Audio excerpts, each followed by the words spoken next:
everyone, it's me Jenny and welcome to another Crafting Sunday video.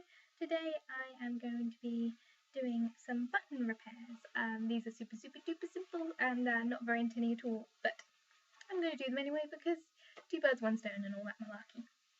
So the two things I'm going to be adding buttons to are one of my man shirts. I wear it mostly as pyjamas, but it's also super useful in the summer as a coverall, so that I don't get sunburnt, or if I'm already sunburnt, don't get more sunburnt, because, you know, who wants cancer? And the buttons that's missing off this one is just one on the cuff. And to be honest, it doesn't really bother me too much, because to be honest, I roll up the sleeves or I wear them loose anyway. But for the sake of symmetry, and while I was going through my clothes, I chose anything that needed any sort of basic repairs. I'm going to be sewing a new button on there. So obviously, with most things that come with buttons, usually there's an internal label which has a spare button stuck to it. I haven't actually looked to see whether or not this one comes with that. I don't know whether or not it will, because this is a Primark shirt. So those of you outside of the UK, Primark is pretty much the cheapest type of clothing shop you can go to. So yeah, I can't see a button being attached. Nope. So I'm just going to go through my collection of stray buttons and see whether or not I can find one that matches one of these little generic white buttons. There's my bag of buttons. You just collect them as you go.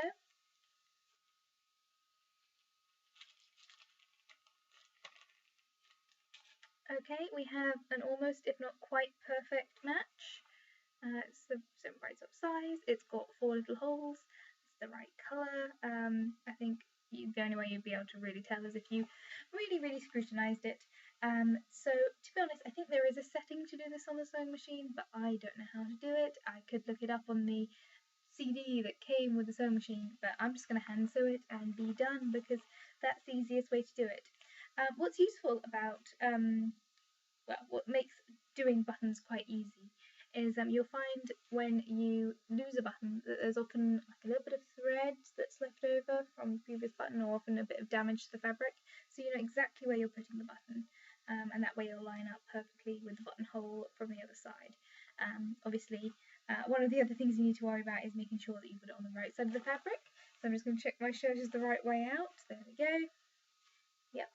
And then just hand sew it, and just go over the loops and keep going around the loops and around the loops and around the loops. And if you're being specific, this one is one of the ones that comes with the shirt. I really don't know whether or not you'll be able to see on this camera, but it crosses on the diagonal, which is slightly more secure. So I'm going to also cross on the diagonal so it all matches. Not that anyone's going to notice, to be honest. But you know, if I'm doing it, I might as well do it more or less right.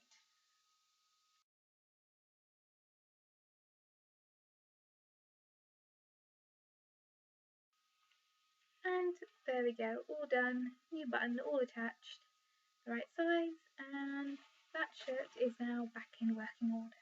So, to be honest, that's the end of the video. I was going to do this dress, but I've actually just looked at it, and there's not actually anything that I can fix or sort out. The one thing that I would have done if I could have would have been to this back seam here, not seam, hem, where the button is attached for the straps, the actual buttonholes, which is probably the reason why I saved it for this video, the buttons are a little bit mismatched, and the place where the buttons are attached, the fabric is very worn. As I said when I did the other the shirt, it's very useful when you're reapplying buttons if there's a little bit of damage to the fabric, so you know where your buttons go without actually having to reline them up. Unfortunately, the other problem with that is, of course, when the fabric starts to go, they can lead to the fabric getting severely damaged and just holes popping up. And that's what's happened with this dress. And to be honest, there's not really very much I can do about it other than to replace this entire hem, and I honestly don't think I can do a very good job on that. And I think this dress is adequate. It's enough for a summer lounge around the house, maybe a garden party type dress, but it doesn't, I don't think there's anything I can do to improve this dress.